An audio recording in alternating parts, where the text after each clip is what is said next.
Okay, so I'm here with Guro Graciela. Thank you so much. Thank you. What brings you out to Dragonfest today? Well, it's a huge martial arts expo, and it's exciting because there's so many vendors here and so many people that I haven't seen for years, and so it's been really nice to catch up and see old friends and make new connections, make new Today, it's all about networking. Sure, absolutely. Yeah, getting your name out there. And all Right, that. Yeah. right. You have a new school in Oxnard, right? Oxnard, right? We just Okay. moved, and we have a bigger school in Oxnard, California, 3,000 Paseo Mercado in Oxnard, and Okay. so we're like a lot of schools, we offer different programs there. We offer the jiu-jitsu, the nice. eskrima, boxing, kickboxing. We have some awesome conditioning classes also. Okay. And all your kids, they're black belts and they teach and all that, right? Both of my kids are. One of them teaches, and one of them is still at the university. So, Okay. yes. And that was her passion, right? She wanted to teach Right. martial arts, and this is Right. something that kind of helped bring you back into the fold, as it were, right? Right. Well, now it's been about 45 years for me in the martial arts. So even though I kind of go away, for a while, you kind of come back because once the martial art is, and you've been involved at the level that I have, it's really difficult to. You don't leave. Basically. Sure. What was your first martial art? Do you remember the first My one? first martial art was Taekwondo. Okay. That was a long time ago, and I probably would have stayed in it. The class would have ended, but then I ended up going to Hwarangdo, which is Korean arts. So my foundation was really in the Korean arts, and my specialty now is in the Filipino martial arts. Right. And you just, you were in Portugal.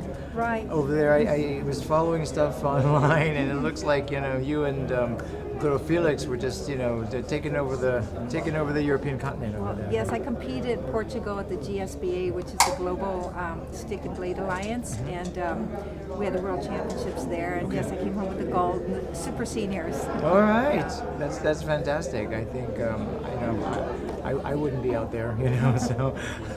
We have padding on, but you still feel it hurts. Oh yeah, right. I mean, it's there to keep you from getting injured, but you're still gonna feel it, right?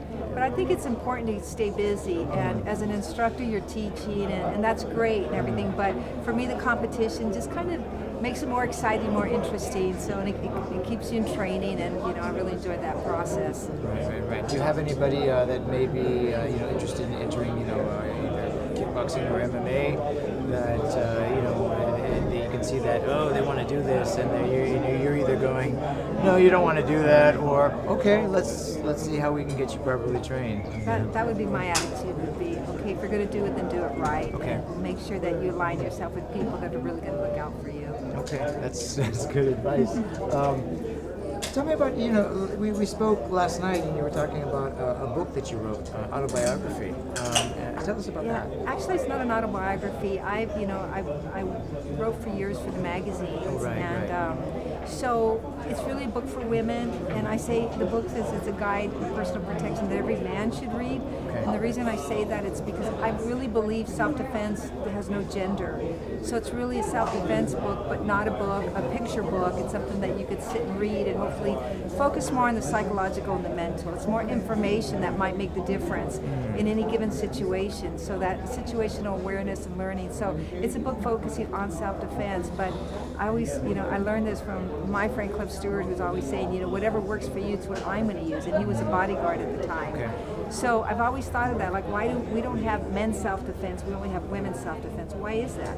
So if the martial arts is based on the premise that a smaller, weaker individual can defend themselves against somebody greater, then if that's the case, why wouldn't somebody stronger use the same technique? So that's sort of what I based, that's my philosophy in terms of teaching, and also when it comes to the combative arts or self-defense. And so that's what the book is about. What's the name of the book again? The Lioness Within. The Lioness Within. So we're going to be Lioness Within. We're going to be looking out for that.